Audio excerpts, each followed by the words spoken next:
Hey, what's up? I am Chris Motionless from Motionless in White, and you're, god damn it. Now we got some bloopers. Hey, what's up? I am Chris Motionless from Motionless in White on Primordial Radio. All right, 15th time's a charm there. We have a lot of cult following fans, and I'm very grateful for that. It's just cool to see people stick with you for that long. Slaughterhouse 3. That'd be very wild. We'll have to see if Brian thinks that that's a good idea.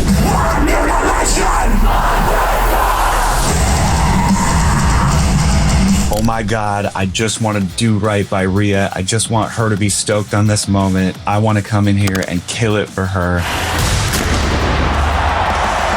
We need the heavy stuff. We want that. That's in us. That has to be written to feel like Motionless in White. TikTok isn't in any way, shape, or form the reason for our success. I truly do love that Sleep Token is getting that moment because I feel like festivals often default to who are the iconic, legendary bands that have been around for that long. When it's out, you know, but it is definitely being worked on. It's the bulk of it is good to go, and I'm very excited about it. Fantastic question in that it just recalls so many moments throughout our history. That's the challenge that I'm so happy we made it past.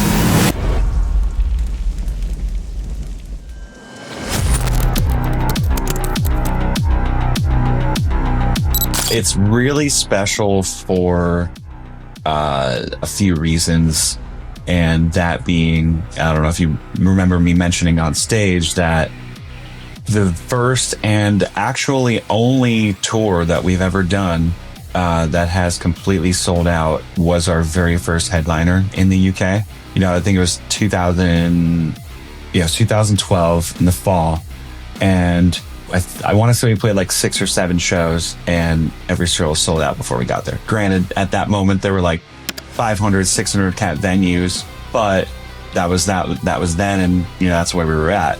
So to come back and do a headliner, you know, 13 years later now almost, or 12 and a half years later, and have every show sold out is like just one of those things you kind of just have to stand there and really appreciate in the moment and look at the crowd and feel the moment. And I'm still not really over it. They even the promoters even made us plaques for it that are just like, you know, the sold out stickers. And it was just like, and this is just so cool. Like 12 years later, here we are doing, you know, finally a headlining big production show in the UK and in Europe. And it felt like a big, like, release of breath and big weight off the shoulders, because it's something we've been trying to do for that long.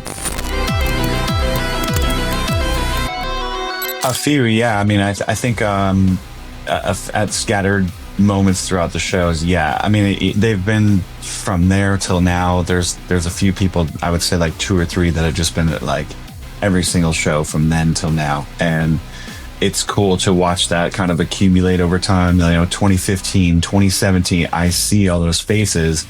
It's funny because I've completely backed this, but they used to be at the barricade. Now they kind of go off to the side because Rob is getting older and can't do the barricade anymore.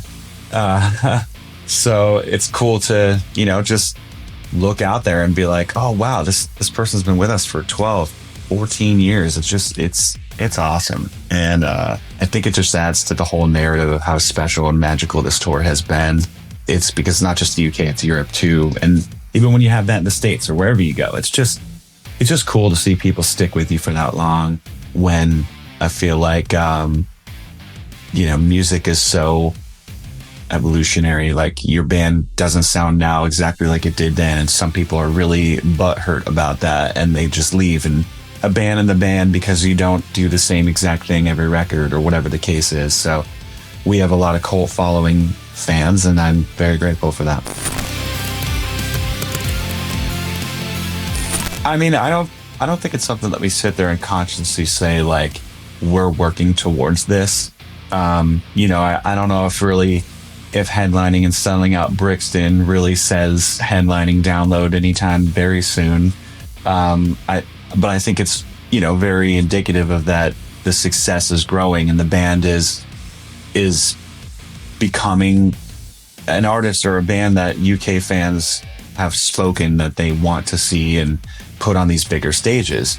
So, I think next step for us is something like Ali Pally or, the next level of venue. And we're just going to keep working. And if it takes 10, 12 more years to maybe ever see that headlining download spot, then we're going to be looking back to this interview being like, man, it's crazy. 12 years ago, we were talking about this. And that's what I love about the band. It's always just been a slow grow, and the success just feels so much more impactful to me when you kind of look at it in that way. I truly do love that Sleep Token is getting that moment, because I feel like festivals often default to who are the iconic, legendary bands that have been around for that long. And, Sleep Token's never going to headline over Metallica, at least not, in a world I can imagine, because it's Metallica.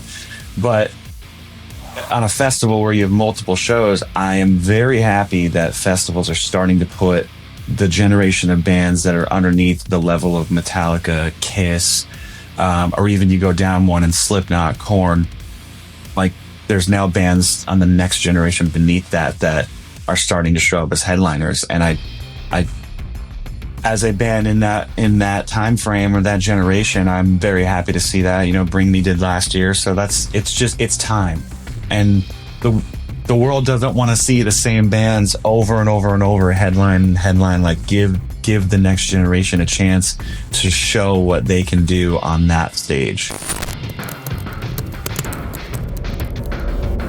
It's definitely something that all of us are, working towards. I don't think anyone is sitting there being like, oh God, a Sleep Token got it and we didn't. It's all like, it's part of the larger celebration of like, okay, it's, we're the next up groove of bands. And whether or not that's because of TikTok or, 20 years of hard work or both or whatever, whatever mixture of that, I don't really feel like that should be dissected. It's just, what do the people want to see?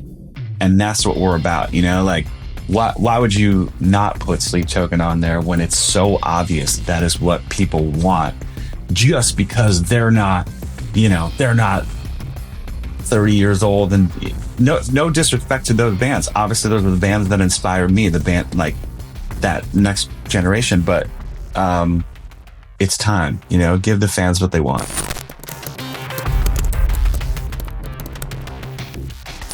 I'm going to be completely honest with you.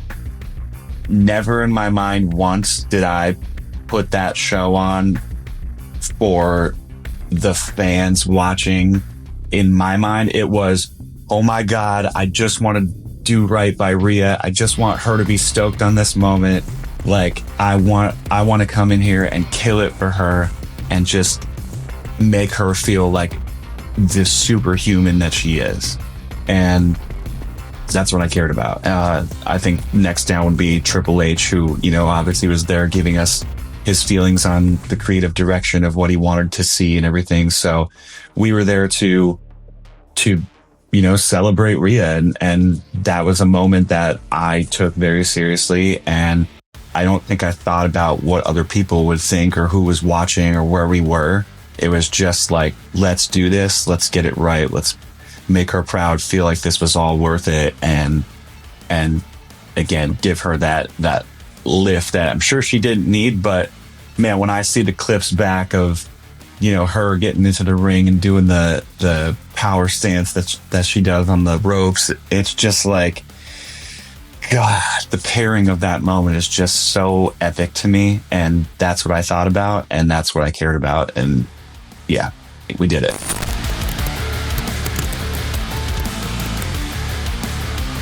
Yeah, no, we've been working on it all last year. I think we did the US headlining version of this tour in the fall of, what year is it?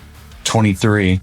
And that ended, and I kind of just went right into working on the record and worked on it last year and going into this year. And it's just, I'm taking my time. We're taking our time with it.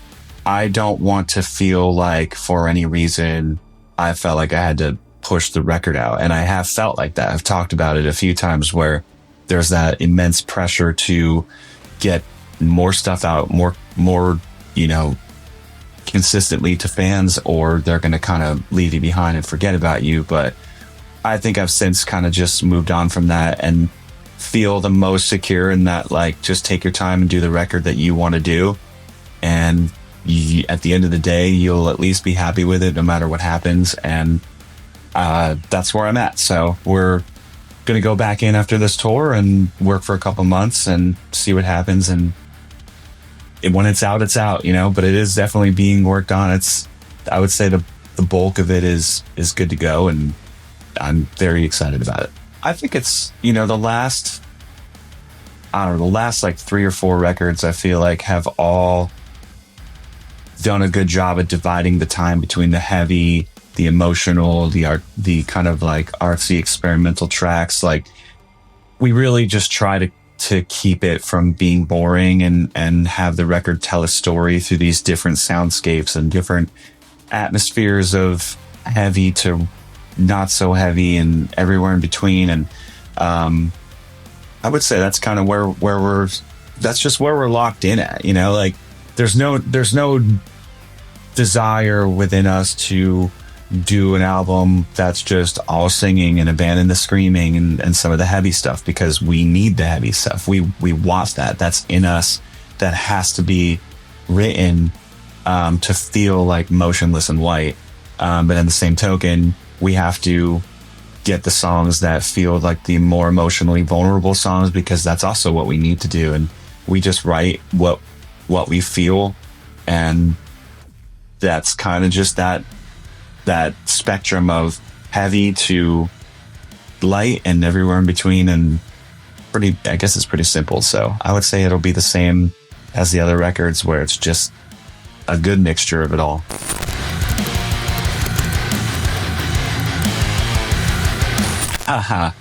No, rarely have we done a trilogy. In fact, maybe only one. I don't remember. I'm not going to go back in my brain, but I feel like 2 is usually enough for me. And when I do sequel songs, it's because in that moment of writing the song, it's never an intention to do. Not always. I would say, like, rarely it's an intention to do a sequel song. But most of the time, it's just because whatever we're working on really makes me feel connected to an older song. Like, I'll be working on something and I'm just like, this just makes me feel the exact same emotions or energy as, you know, song XYZ from the past. And then I kind of look at that and I say, like, is this a space where I can expand on that and utilize the base that and the foundation that song set. And I like doing that. I would say there's probably 2 or 3 times where it's actually been intentional. And that's because I'm just like, oh, I love this story, or this story is ongoing and I want to keep telling it, or I just love this fictional thing and I just want to write about it again because I love it so much. So it's different. Slaughterhouse 3. That'd be very wild. We'll have to see it. We'll have to see if Brian thinks that that's a good idea, because I feel like having it be the way that we did it, like that, it's so solid as it is that why do it again? But yeah, we'll see.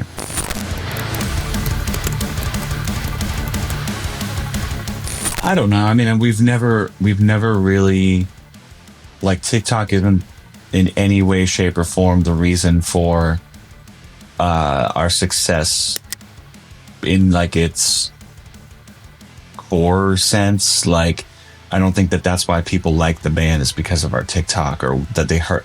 I mean, of course, some people have found the band on TikTok, and that's awesome. But it's no different than when it was MySpace to Facebook to Instagram to Twitter. You know, it's just another platform that helps get your band out there that we utilize, or I should say used to. I just haven't felt any inspiration to be on social media at all, for so many various reasons that we don't need to get into.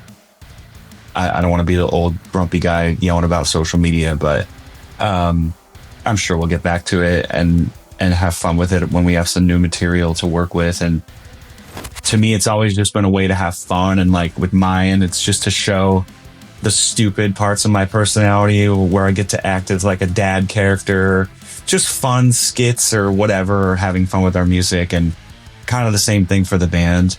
And it's always meant to be lighthearted and fun. And I don't know, it's just, I like it, but I don't feel like it's a necessity.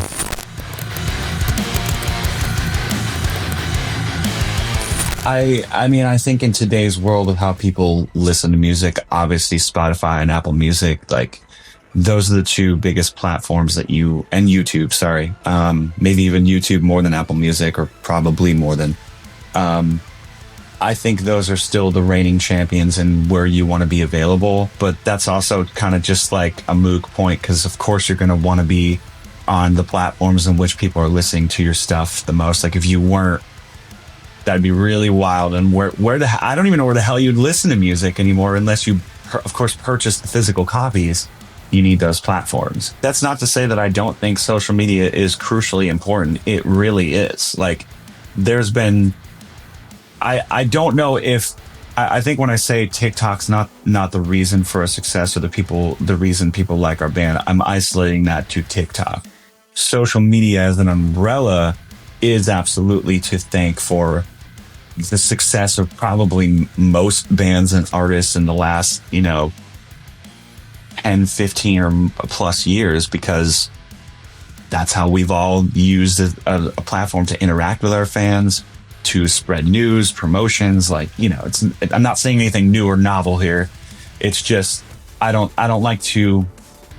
personally don't like to invest my efforts into any one thing as a way to try to blow. It's not like, TikTok's really hot right now. I'm not going to put all my efforts into TikTok to try to blow up. I care about, the other millions of ways that you can invest your time into being a band and an artist. And TikTok's just a fun addition to that. And that's how I treat it.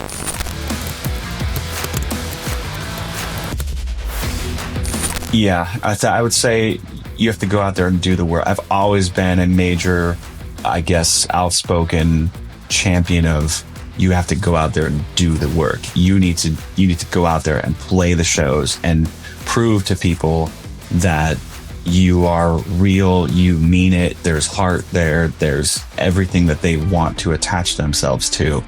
And TikTok can only get you so far, but then when you go out there into the real world and do these real shows, if you're not delivering what people are expecting, that's going to be problematic. And you need, you gotta own it and get out there and do the work.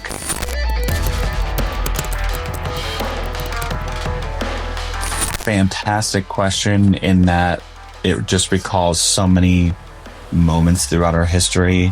I would say probably the most obvious one to me is just the financial aspect of being in a touring band. I mean, thankfully we started touring when things were cheaper.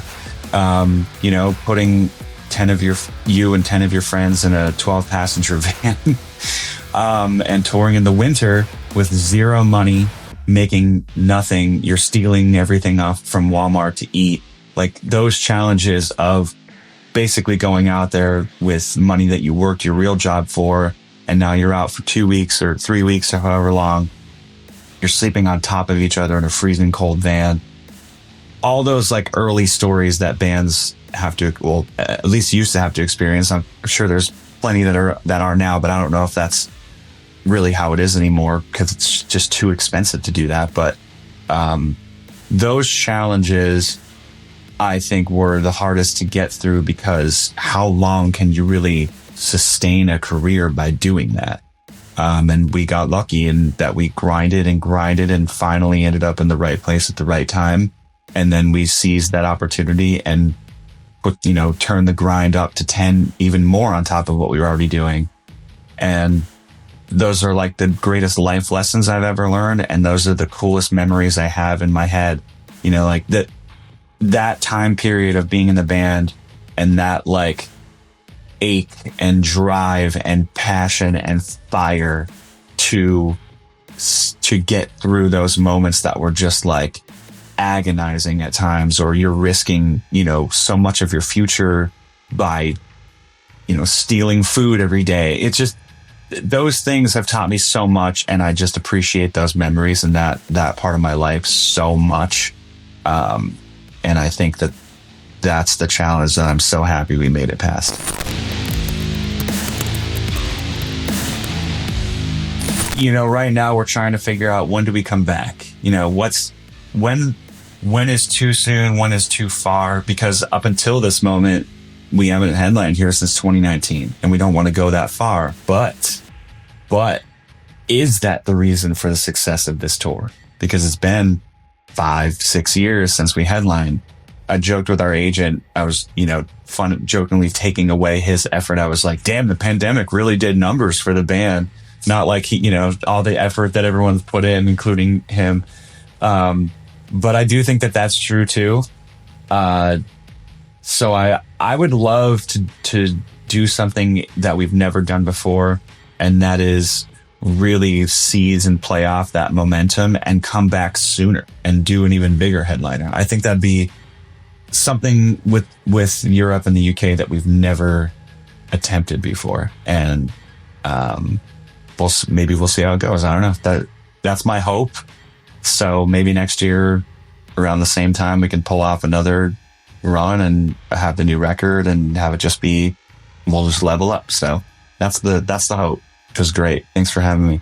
Hey, this is Pete from Prime Audio Radio. Just want to say a quick thank you for checking out our video with Chris Motionless of Motionless in White. Very cool to get a more in-depth story with Chris, and I'm very much looking forward to hearing that new album when it comes, and still holding out hope for Slaughterhouse 3. Make it happen. Before you shoot off today, we'd just like to say that we are looking to do more in-depth pieces like this, but of course they take a lot of time in terms of record it, edit, and production. So if you could hit the subscribe button, that'd be hugely appreciated, as it will allow us to do more stuff like this. Thank you. Prime Audio Radio.